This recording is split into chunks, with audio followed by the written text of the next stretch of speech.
ढंडौत बंदन अनक बार,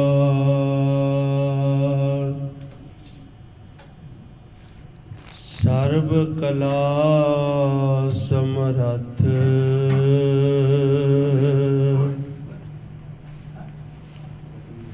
डोलण ते राखो प्रभु, नानक दे कर हथ।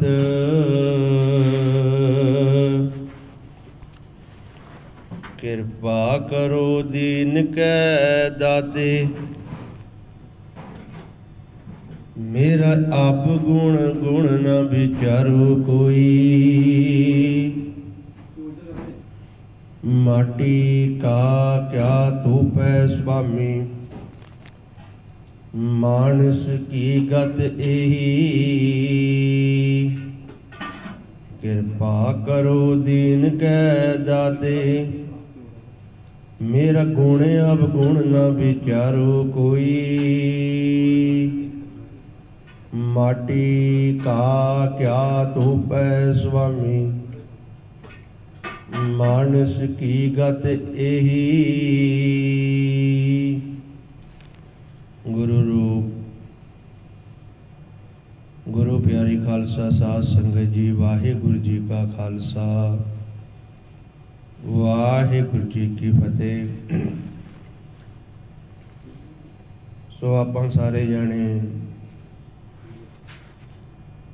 बहुत बड़े भागां वाले हाँ, जो साहब श्री गुरु ग्रंथ साहब जी महाराज जी की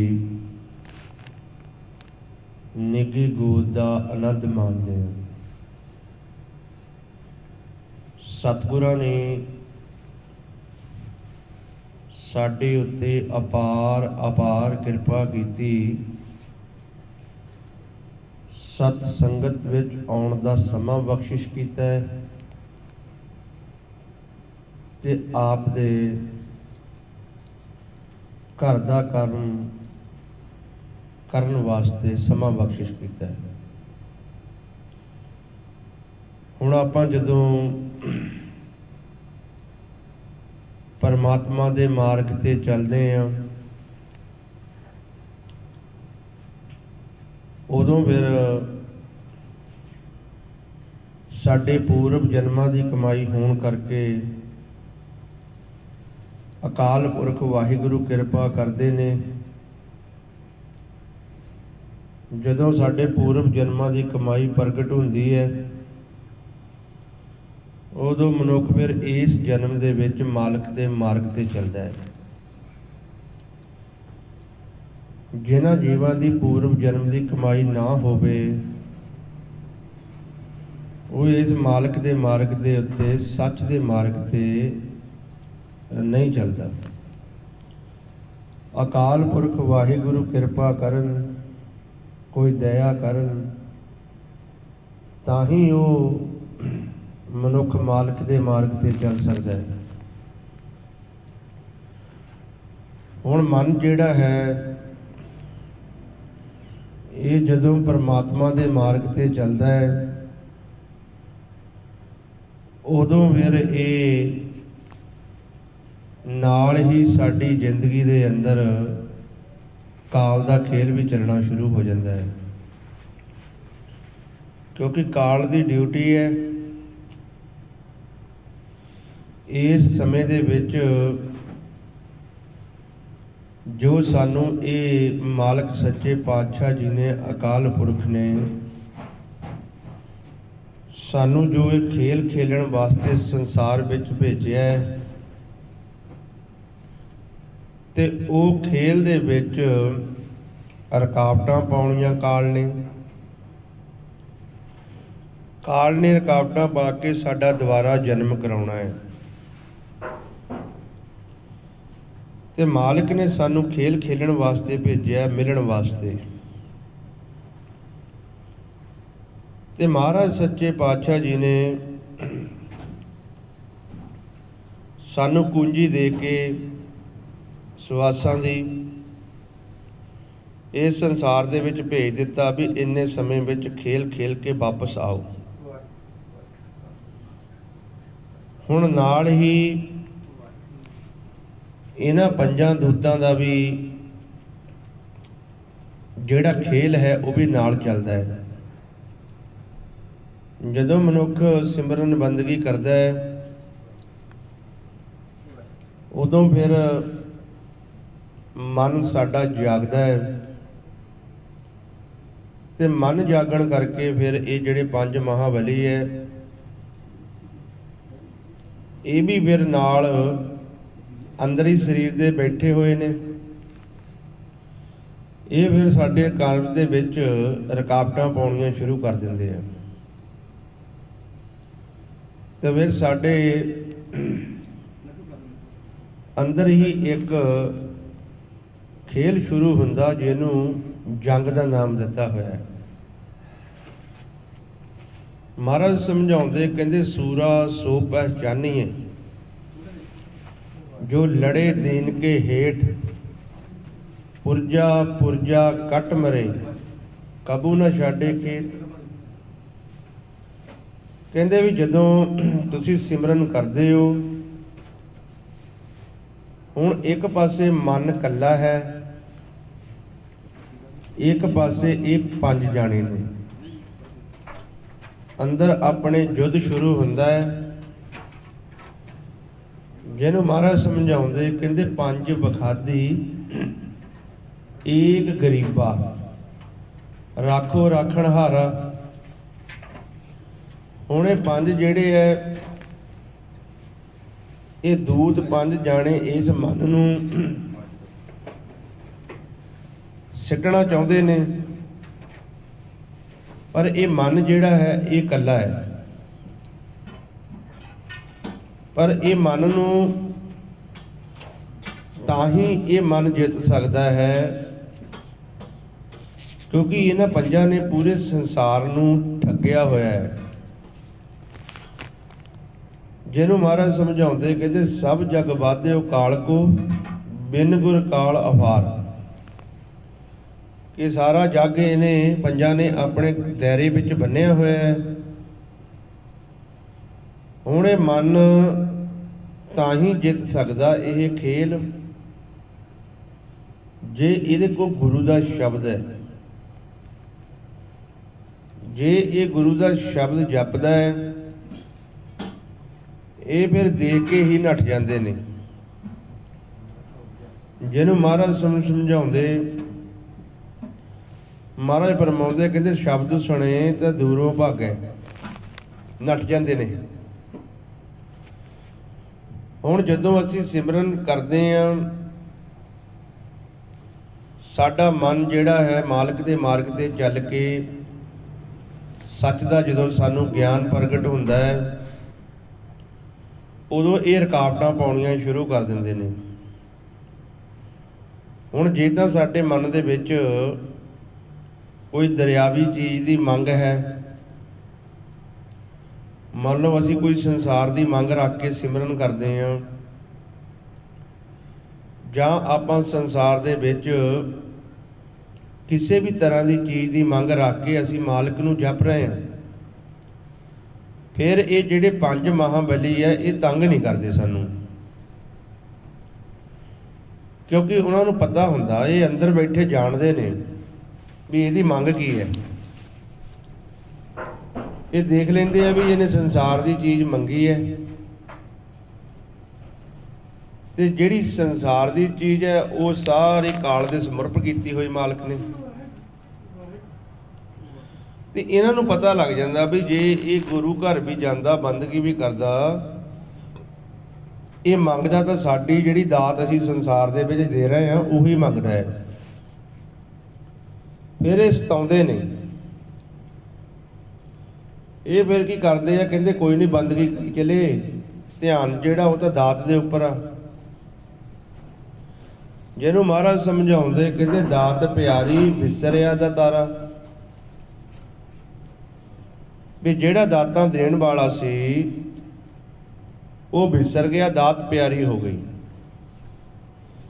ਇਹ ਫਿਰ ਦੇਖ ਲੈਂਦੇ ਪੰਜ ਮਹਾਬਲੀ ਵੀ ਇਹ ਤਾਂ ਮੰਗਦਾ ਸੰਸਾਰ ਦੀਆਂ ਚੀਜ਼ਾਂ ਹੀ ਆ, ਵੀ ਕੋਈ ਗੱਲ ਨਹੀਂ ਇਹਨੂੰ ਮੰਗੀ ਜਾਣ ਦਿਓ, ਇਹਨੂੰ ਕੁਝ ਨਹੀਂ ਕਹਿਣਾ। ਜੋ ਇਹ ਮੰਗਦਾ ਹੈ ਉਹ ਤਾਂ ਕਾਲ ਦਾ ਹੈ ਸਾਰਾ ਕੁਝ ਜੋ ਵੀ ਸੰਸਾਰ ਦੇ ਵਿੱਚ ਆਪਾਂ ਦੇਖਦੇ ਹਾਂ। ਹੁਣ ਨਾਮ ਧਨ ਜਿਹੜਾ ਹੈ ਉਹ ਕੋਈ ਬਿਰਲਾ ਗੁਰਮੁਖ ਮੰਗਦਾ ਹੈ, ਉਹਦਾ ਕੋਈ ਬਿਰਲਾ ਵਪਾਰੀ ਹੈ, ਹਰ ਕੋਈ ਨਹੀਂ। ਤੇ ਮਹਾਰਾਜ ਸਮਝਾਉਂਦੇ ਕਹਿੰਦੇ ਬਿਨ ਤੁਝ ਹੋਰ ਜੇ ਮੰਗਣਾ, ਕਹਿੰਦੇ ਸਿਰ ਦੁੱਖਾਂ ਕੇ ਦੁੱਖ ਦਿਓ ਨਾਮ ਸੰਤੋਖੀਆ ਉਤਰੇ ਮਨ ਕੀ ਭੁੱਖ। ਕਹਿੰਦੇ ਵੀ ਪ੍ਰਮਾਤਮਾ ਤੋਂ ਬਿਨਾਂ ਜੋ ਵੀ ਤੁਸੀਂ ਮੰਗਦੇ ਹੋ, ਚਾਹੇ ਉਹ ਸੰਸਾਰੀ ਵਸਤ ਹੈ, ਉਹ ਦੁੱਖ ਹੀ ਹੈ।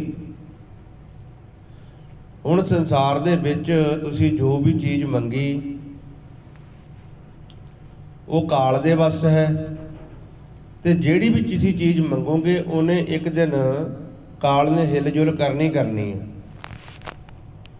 ਜੇ ਤੁਸੀਂ ਪੈਸਾ ਮੰਗ ਲਿਆ, ਉਹ ਵੀ ਮਹਾਰਾਜ ਸਮਝਾਉਂਦੇ ਕਹਿੰਦੇ ਜਿਸ ਗ੍ਰਹਿ ਥੋੜੀ ਤਿਸ ਗ੍ਰਹਿ ਚਿੰਤਾ, ਜਿਸ ਗ੍ਰਹਿ ਜ਼ਿਆਦਾ ਸੋ ਪਰਮੰਤਾ, ਤਾਂ ਵੀ ਫਸ ਗਏ। ਜੇ ਤੁਸੀਂ ਸੰਸਾਰ ਦੀਆਂ ਮਹਿਲ ਬਾੜੀਆਂ ਬੰਗਲੇ ਮਹਿਲ ਮਰਾੜੇ ਮੰਗ ਲਏ, ਕਾਰਾਂ ਕੋਠੀਆਂ ਮੰਗ ਲਈਆਂ, ਉਹਦੇ ਵਿੱਚ ਵੀ ਦੁੱਖ ਹੈ, ਕਿਉਂਕਿ ਉਹ 'ਚ ਵੀ ਮਾਇਆ ਫਸੀ ਹੋਈ ਹੈ। ਹੁਣ ਜੇ ਤੁਸੀਂ ਸੋਹਣਾ ਆਪਣਾ ਸਰੀਰ ਦੀ ਤੰਦਰੁਸਤੀ ਮੰਗ ਲਈ ਕਿ ਮਾਲਕ ਸਰੀਰ ਦੀ ਤੰਦਰੁਸਤੀ ਦਵੀਂ, ਉਹ ਵੀ ਆਪਾਂ ਹੁਕਮ ਤੋਂ ਬਾਹਰ ਹੋ ਜਾਂਦੇ ਹਾਂ। ਜੇ ਕੋਈ ਸਾਡੇ ਸਰੀਰ ਤੇ ਵੀ ਦੁੱਖ ਆਉਂਦਾ ਹੈ, ਉਹ ਵੀ ਮਾਲਕ ਦੇ ਹੁਕਮ ਵਿੱਚ ਹੀ ਆਉਂਦਾ ਹੈ। ਜੇ ਆਪਾਂ ਸਰੀਰ ਦੀ ਵੀ ਸੁੰਦਰਤਾ ਮੰਗਦੇ ਹਾਂ ਤੇ ਉਹ ਵੀ ਮਾਇਆ ਹੀ ਹੈ। ਤੇ ਮਹਾਰਾਜ ਸਮਝਾਉਂਦੇ ਕਹਿੰਦੇ ਬਿਨ ਤੁਝ ਹੋਰ ਜੇ ਮੰਗਣਾ ਸਿਰ ਦੁੱਖਾਂ ਕੇ ਦੁੱਖ, ਵੀ ਤੇਰੇ ਤੋਂ ਬਗੈਰ ਜੋ ਵੀ ਤੁਸੀਂ ਮੰਗਦੇ ਹੋ ਉਹ ਦੁੱਖ ਹੀ ਦੁੱਖ ਹੈ। ਹੁਣ ਪਰਮਾਤਮਾ ਜੋ ਹੈ, ਜੇ ਤਾਂ ਸਾਡੀ ਦਰਿਆਵੀ ਮੰਗ ਹੋਵੇ ਫਿਰ ਸਾਨੂੰ ਦੁੱਖ ਲੱਗ ਜਾਂਦੇ ਨੇ, ਕਿਉਂਕਿ ਦਰਿਆਵੀ ਮੰਗ ਦੇ ਵਿੱਚ ਸਾਨੂੰ ਇਹ ਪੰਜ ਸਤਾਉਂਦੇ ਨੇ। ਮੰਨ ਲਓ ਤੁਸੀਂ ਸੰਸਾਰ ਦੇ ਵਿੱਚ ਧਨਵਾਟ ਬਣਨਾ ਹੈ, ਵੱਧ ਪੈਸਾ ਕਮਾਉਣਾ ਹੈ, ਤੁਹਾਨੂੰ ਸੰਸਾਰ 'ਚ ਵੱਧ ਕਰਮ ਕਰਨਾ ਪੜੇਗਾ।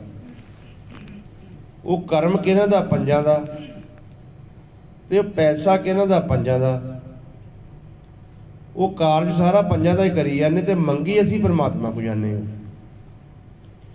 ਇਸੇ ਕਰਕੇ ਗੁਰਮੁਖ ਪਿਆਰਿਓ, ਪਰਮਾਤਮਾ ਕੋ ਉਹ ਵਸਤ ਮੰਗਣੀ ਹੈ ਜਿਹੜੀ ਸਾਡੇ ਨਾਲ ਜਾਣੀ ਹੈ, ਤੇ ਨਾਲ ਸੰਸਾਰ ਦੀ ਸਾਡੇ ਨਾਲ ਕੋਈ ਚੀਜ਼ ਹੀ ਨਹੀਂ ਜਾਣੀ।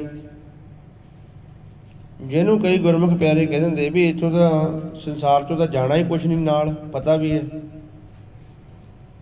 ਪਰ ਫਿਰ ਵੀ ਮਨ ਛੱਡਦਾ ਨਹੀਂ, ਮੰਗਣੋਂ ਨਹੀਂ ਹਟਦਾ। ਕਿਉਂਕਿ ਮਨ ਦੀ ਜਿਹੜੀ ਭੁੱਖ ਹੈ, ਇਹ ਮਨ ਦੀ ਜਿਹੜੀ ਪਿਆਸ ਹੈ, ਇਹ ਮਰਦੀ ਨਹੀਂ। ਹੁਣ ਇਹ ਮਰਦੀ ਕਿਉਂ ਨਹੀਂ? ਕਿਉਂਕਿ ਮਨ ਨੂੰ ਜਿਹੜੀ ਮੇਨ ਪਾਵਰ ਸੀ, ਸਪਲਾਈ ਸੀ ਨਿਰੰਕਾਰ ਦੇ ਦੇਸ਼ ਦੇ ਵਿੱਚੋਂ ਆਉਂਦੀ, ਉਹ ਸਪਲਾਈ ਦੇ ਨਾਲ ਕਨੈਕਸ਼ਨ ਨਹੀਂ ਹੋਇਆ। ਜਿਹੜੀ ਸਪਲਾਈ ਉਹ ਨਾਮ ਧਨ ਉਹ ਮਾਲਕ ਦੇ ਘਰੋਂ ਆ ਰਿਹਾ ਸੀ, ਪ੍ਰਗਟ ਹੋ ਰਿਹਾ ਸੀ ਪ੍ਰਕਾਸ਼ ਦੇ ਵਿੱਚੋਂ, ਉਹ ਨਾਮ ਦੇ ਨਾਲ ਹਜੇ ਇਹਦਾ ਸੰਪਰਕ ਨਹੀਂ ਹੋਇਆ, ਤਾਂ ਫਿਰ ਇਹ ਬਾਹਰਲੇ ਸੰਸਾਰ ਦੀ ਕਿਰਿਆ ਕਾਰਜ ਦੇ ਵਿੱਚ ਉਜੜ ਗਿਆ। ਜਦੋਂ ਸਾਡੇ ਅੰਦਰ ਉਹ ਨਾਮ ਪ੍ਰਗਟ ਹੁੰਦਾ ਹੈ ਨਿਰੰਕਾਰ ਦਾ, ਤੇ ਨਾਮ ਸਾਡੇ ਅੰਦਰ ਜਿੰਨੀਆਂ ਸਾਡੇ ਅੰਦਰ ਇੱਛਾ ਹੈ ਉਹ ਸਾਰੀਆਂ ਮਾਰ ਦਿੰਦਾ ਹੈ। ਕਿਉਂਕਿ ਜਦੋਂ ਸਾਡਾ ਜਿਹੜਾ ਮਨ ਹੈ ਉਹ ਨਾਮ ਨੂੰ ਜਦੋਂ ਸੁਣਦਾ ਹੈ ਅੰਦਰੋਂ, ਤੇ ਨਾਮ ਨੂੰ ਸੁਣ ਕੇ ਮਨ ਹੀ ਮਰ ਜਾਂਦਾ ਹੈ। ਮਨ ਦਾ ਮਰਨਾ ਕੀ? ਕਿ ਮਨ ਦਾ ਆਪਾ ਭਾਵ ਖਤਮ ਹੋ ਜਾਂਦਾ, ਉਹ ਸੁਣ ਸੁਣ ਕੇ ਨਾਮ ਤੇ ਨਾਮ ਦੇ ਵਿੱਚ ਹੀ ਸਮਾ ਜਾਂਦਾ। ਜਦੋਂ ਨਾਮ 'ਚ ਸਮਾਉਂਦਾ ਤਾਂ ਫਿਰ ਨਾਮ ਦਾ ਰੂਪ ਹੀ ਹੋ ਜਾਂਦਾ। ਹੁਣ ਜਿਸ ਤਰ੍ਹਾਂ ਪਿਆਰਿਓ ਸਾਡੇ ਘਰ ਨੂੰ ਰਸਤਾ ਜਾਂਦਾ ਹੈ, ਉਹ ਰਸਤਾ ਕਈ ਸਮਿਆਂ ਦਾ ਸੁੰਗੜਿਆ ਹੋਇਆ ਰਸਤਾ ਹੈ ਜੋ 10ਵੇਂ ਦੀਵਾਰ ਨੂੰ ਜਾਂਦਾ ਹੈ। ਹੁਣ ਮਨ ਜਿਹੜਾ ਇਹ ਹਾਥੀ ਬਣ ਗਿਆ ਸੰਸਾਰ ਦੇ ਵਿੱਚ, क्योंकि संसार दीयां ਜਿਹੜੀਆਂ ਵਸਤਾਂ इस मन ने अपने मन ਦੇ ਵਿੱਚ ਵਸਾ ਲਈਆਂ। 2-2 ਸਾਲ ਦਾ 3-3 ਸਾਲ ਦਾ ਐਡਵਾਂਸ ਹੀ ਸੋਚੀ ਜਾਂਦਾ ਹੈ। ਸੋਚ ਸੋਚ ਕੇ ਵਿਚਾਰ ਲੈ ਕੇ ਇਹਨੇ ਹਾਥੀ ਦਾ ਰੂਪ ਧਾਰਨ ਕਰ ਲਿਆ ਤੇ ਇਸ ਹਾਥੀ ਨੂੰ ਹੁਣ ਸੂਈ ਦੇ ਨੱਕੇ ਵਿੱਚ ਦੀ ਨਗਾਉਣਾ ਆਪਾਂ। देख लो मन जिहड़ा है वो हाथी बन गया ते जिहड़ा साडे घर नूं रस्ता जांदा है वो सुंगड़िया होया सूई दे नक्के वर्गा है। हुण ओहदे विच दी इस मन नूं नगाउणा है। हुण मन नंगू किदां ओहदे विच दी, क्योंकि इहनूं कुट-कुट के मोम बनाउणा है। ਜਿਹਨੂੰ ਮਹਾਰਾਜ ਸਮਝਾਉਂਦੇ ਕਹਿੰਦੇ ਕੂਟ ਨਾ ਹੈ ਤੋ ਕੂਟ, ਜਿਹਨੂੰ ਮਹਾਰਾਜ ਸਮਝਾਉਂਦੇ ਕੁੱਟ-ਕੁੱਟ ਮਨ ਕਸਵੱਟੀ ਲਾਇਆ, ਵੀ ਮਨ ਨੂੰ ਕੁੱਟ-ਕੁੱਟ ਕੇ ਗੁਰੂ ਦੀ ਕਸਵੱਟੀ ਦੇ ਉੱਤੇ ਲਾਇਆ ਇਹਨੂੰ। ਹੁਣ ਜਿੰਨਾ ਚਿਰ ਅਸੀਂ ਮਨ ਨੂੰ ਕੁੱਟਦੇ ਨਹੀਂ ਉਨਾ ਚਿਰ ਇਹ ਆਪਾ ਆਪ ਛੱਡਦਾ ਨਹੀਂ। ਸਿਮਰਨ ਕਰਨ ਦਾ ਮਕਸਦ ਕੀ ਹੈ? ਧੁਨ ਵਿੱਚ ਧਿਆਨ ਰੱਖਣ ਦਾ ਮਕਸਦ ਕੀ ਹੈ ਕਿ ਸਾਨੂੰ ਸੰਸਾਰ ਭੁੱਲ ਜਾਏ, ਸਰੀਰ ਭੁੱਲ ਜਾਏ। ਜਿੰਨਾ ਚਿਰ ਸਾਨੂੰ ਸਰੀਰ ਤੇ ਸੰਸਾਰ ਨਹੀਂ ਭੁੱਲਦਾ ਉਨਾ ਚਿਰ ਸਾਨੂੰ ਜੋ ਨਾਮ ਹੈ ਸਾਡੇ ਅੰਦਰ ਉਹਦੇ ਵਿੱਚ ਬੈਠਣਾ ਨਹੀਂ ਆਉਂਦਾ। ਪਿਆਰਿਓ, ਬੜੀ ਗੱਲ ਇਹ ਕੀਮਤੀ ਗੱਲ ਹੈ। ਜਿੰਨਾ ਚਿਰ ਮਨ ਸਾਡਾ ਸਿਮਰਨ ਦੁਆਰਾ ਅਸੀਂ ਮਨ ਨੂੰ ਕੁੱਟਦੇ ਨਹੀਂ, ਕੁੱਟ ਕੇ ਇਹਦੇ ਉੱਤੋਂ ਜਿਹੜਾ ਜੰਗ ਲੱਗ ਗਿਆ, ਮੈਲ ਲੱਗ ਗਈ ਹੈ, ਸ਼ਬਦ ਦਾ ਅਸੀਂ ਰੇਗਮਲ ਬਣਾ ਕੇ ਇਹ 'ਤੇ ਫੇਰਦੇ ਨਹੀਂ।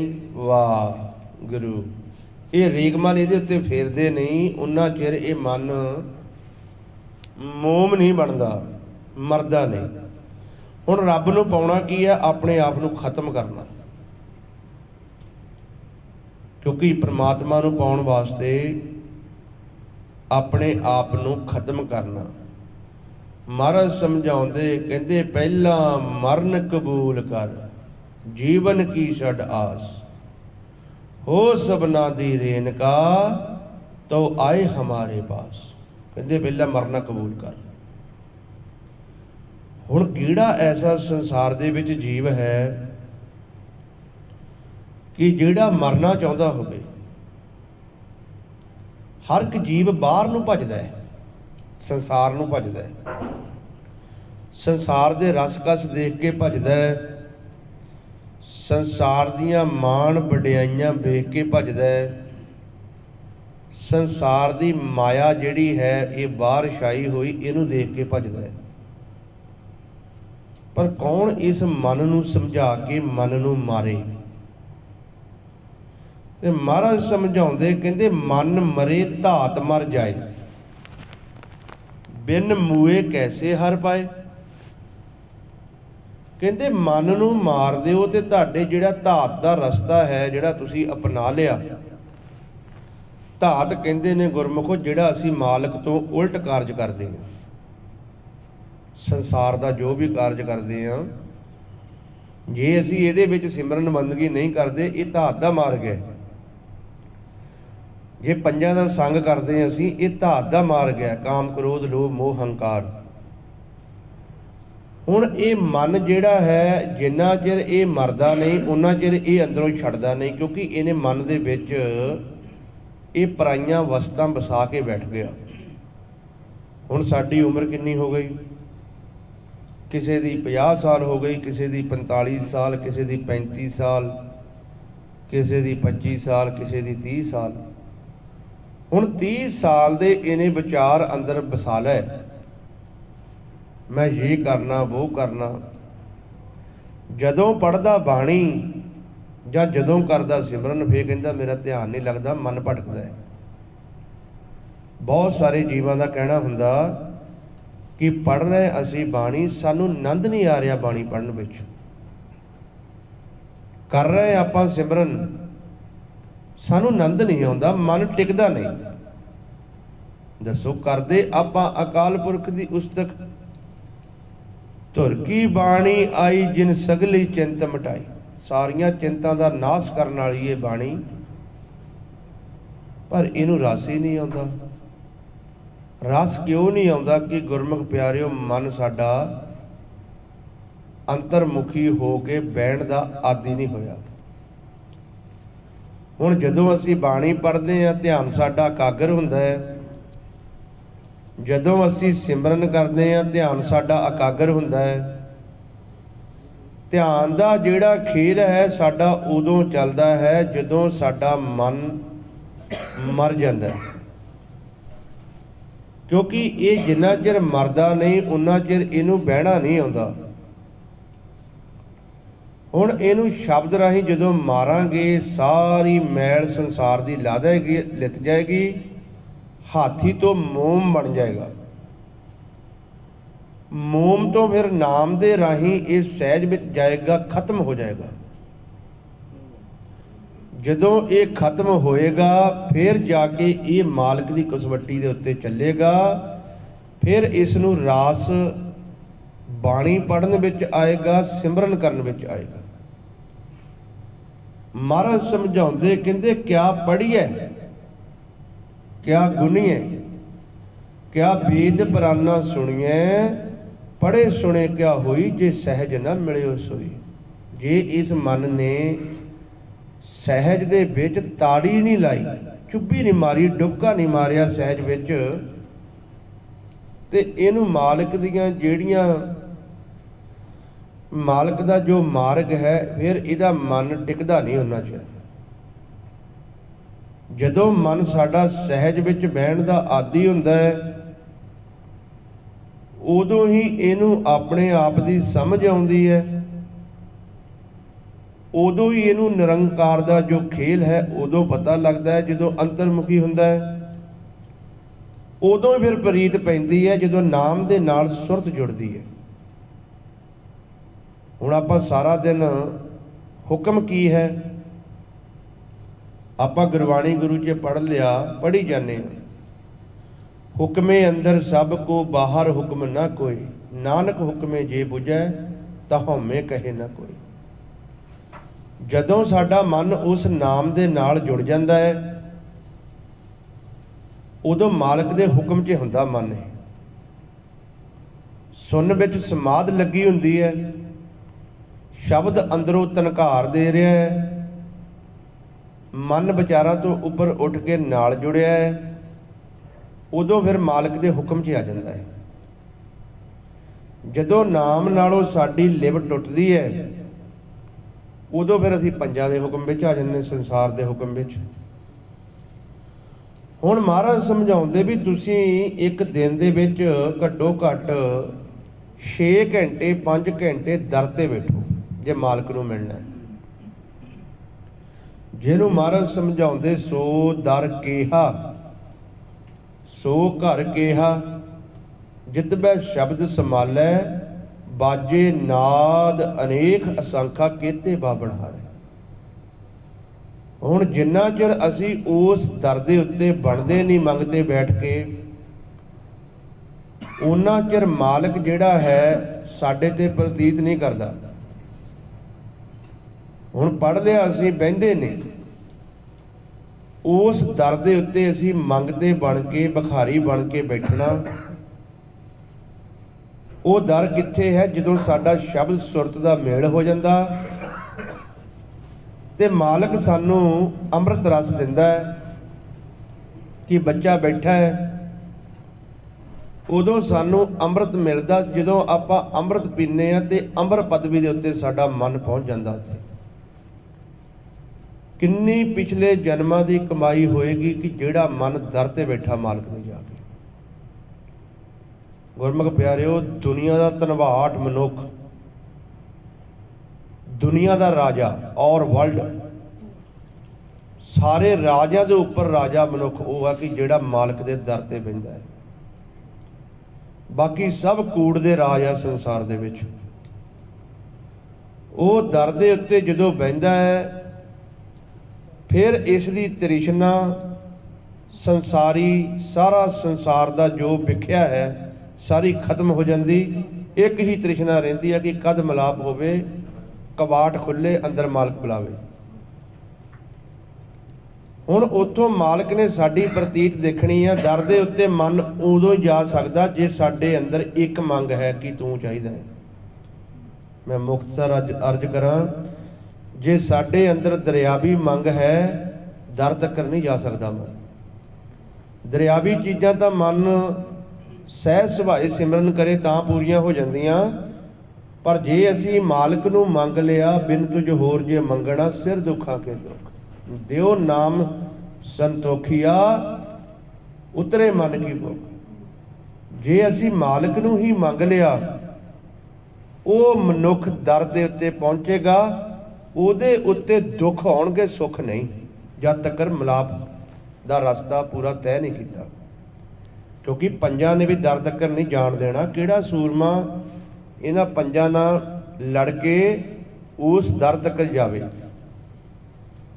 ਪੰਜ ਮਹਾਬਲੀ ਪਿੱਟਦੇ ਨੇ ਉਦੋਂ ਜਦੋਂ ਮਨ ਦਰ ਤੇ ਪਹੁੰਚ ਜਾਂਦਾ, ਰੋਂਦੇ ਨੇ, ਚਾਲਾਂ ਖੇਲਦੇ ਨੇ ਕਿ ਇਹ ਦਰ ਦੇ ਉੱਤੇ ਬੈਠਾ, ਇਹਨੂੰ ਕਿਸ ਤਰ੍ਹਾਂ ਭਜਾਇਆ ਜਾਵੇ। ਗੁਰਮੁਖੋ, ਜਿਸ ਤਰ੍ਹਾਂ ਆਪਾਂ ਜੰਗ ਲੜ ਕੇ ਜਾ ਕੇ ਬਾਰਡਰ ਤੇ ਬੈਠ ਜਾਈਏ, ਥੱਕ ਜਾਂਦਾ ਮਨ, ਇਸੇ ਤਰ੍ਹਾਂ ਸਾਡਾ ਮਨ ਵਾਹਿਗੁਰੂ ਸਿਮਰਨ ਕਰਕੇ, ਇਹਨਾਂ ਪੰਜਾਂ ਨਾਲ ਯੁੱਧ ਕਰਕੇ ਉਸ ਦਰ ਤੇ ਜਾ ਕੇ ਬਹਿ ਜਾਂਦਾ ਜਿੱਥੇ ਜਾ ਕੇ ਆਨੰਦ ਮਿਲਦਾ ਇਹਨੂੰ।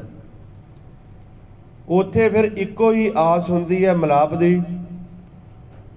ਤੇ ਮਾਲਕ ਇੰਨਾ ਕਵੇ ਪਿਆਰ ਕਰਦਾ ਉਸ ਦਰ ਦੇ ਉੱਤੇ ਬੈਠਿਆਂ ਨੂੰ ਕਿ ਜਦੋਂ ਦੇਖਦਾ ਕਿ ਬੱਚਾ ਘਰ ਦੇ ਬੂਹੇ ਦੇ ਅੱਗੇ ਬੈਠਾ ਹੈ, ਉੱਥੇ ਫਿਰ ਸਾਡੀ ਪ੍ਰਤੀਤ ਦੇਖਦਾ ਮਾਲਕ। ਜਦੋਂ ਸਾਡੀ ਪ੍ਰਤੀਤ ਮਾਲਕ ਉੱਥੇ ਦੇਖਦਾ ਹੈ,